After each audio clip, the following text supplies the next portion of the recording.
Hello guys and welcome to the channel. Today I'm going to show you how you can take a birdshot photos in the Samsung Galaxy M04.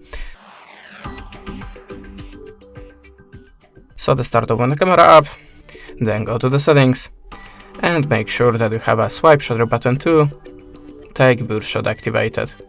If yes, just go back to the camera and hold the shutter button and slide it to the bottom.